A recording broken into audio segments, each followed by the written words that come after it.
শিশু কিশোরদের মধ্যে নামাজের গুরুত্ব বোঝানো, নৈতিকতা গঠন এবং পারস্পরিক সম্প্রীতি বাড়ানোর লক্ষ্যে পটুয়াখালীর গলাচিপায় আয়োজিত হলো ব্যতিক্রমী এক প্রতিযোগিতা।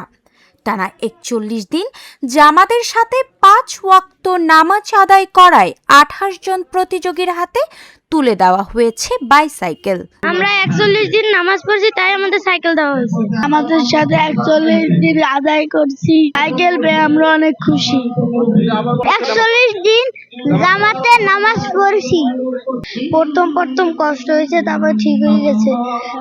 আয়োজকরা জানান, ৫ ওয়াক্ত নামাজ আদায়ে নিয়মিত হতে উৎসাহ দেওয়া এবং ধর্মীয় অনুশাসনের মাধ্যমে শিশু কিশোরদের দায়িত্ববোধ তৈরি করাই ছিল প্রতিযোগিতার মূল লক্ষ্য। আমাদের ২৮ জন বাচ্চা নামাজ আদায় করেছে ৪১ দিন করে। আমরা তাদের ২৮ জন বাচ্চাকে আজকে এই পুরস্কার, বিজেতার পুরস্কার দিব ইনশাল্লাহ।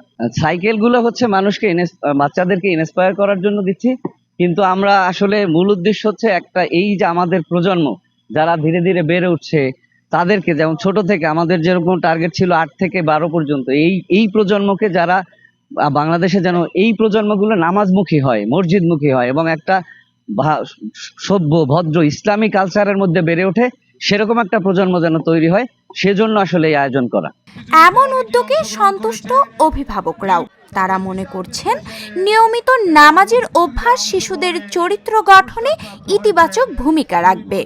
৫ ওয়াক্ত নামাজ হয়েছে ৪১ দিনের উদ্যোগে, মামুন ভাইয়ের উদ্যোগে যে নামাজটা পড়াইছে, এটা মসজিদের এটা খুবই ভালো একটা কাজ করছে মামুন ভাই। আমার ছেলে প্রথম ১ থেকে ২-৩ দিন একটু তারা জায়গায় দিতে হচ্ছে, তারপর সে আলহামদুলিল্লাহ সে নিজের মতো করে সে নামাজের প্রতি সে আসক্ত হয়ে যায়। সে ৪১ দিন পর্যন্ত একটানা নামাজ আদায় করে। এখন আমরা এই পর্যন্ত আসার পরে হাসান মামুন ভাই আমাদের জন্য, বাচ্চাদের জন্য আর কি পুরস্কারের ব্যবস্থা করছে। আল্লাহ তাআলার কাছে এটা যেন কবুল হয়, কারণ ছোট ছোট বাচ্চারা এত শীতের মধ্যে, কনকনে শীত, তারা ৫ ওয়াক্ত নামাজ আল্লাহ জামাতের সহিত ৫ ওয়াক্ত নামাজ পড়তে পারতে, এই জন্য আল্লাহ তাআলার কাছে আমি শুকরিয়া আদায় করি। এত সুন্দর একটা আয়োজন, অভিভাবকবৃন্দ তারা সুন্দরভাবে অংশগ্রহণ করেছেন তার বাচ্চাদেরকে কিভাবে ৫ ওয়াক্ত নামাজে অংশগ্রহণ করানো যায়, কিভাবে ৫ ওয়াক্ত নামাজি বানানো যায়, এই উদ্যোগটা ছিল সবথেকে সুন্দর। শিশু কিশোরদের মাঝে ধর্মীয় মূল্যবোধ ও ইতিবাচক চরিত্র গঠনে এমন উদ্যোগ সমাজে সুস্থ সংস্কৃতি বিকাশে গুরুত্বপূর্ণ ভূমিকা রাখতে পারে, এমনটাই মনে করছে সংশ্লিষ্টরা।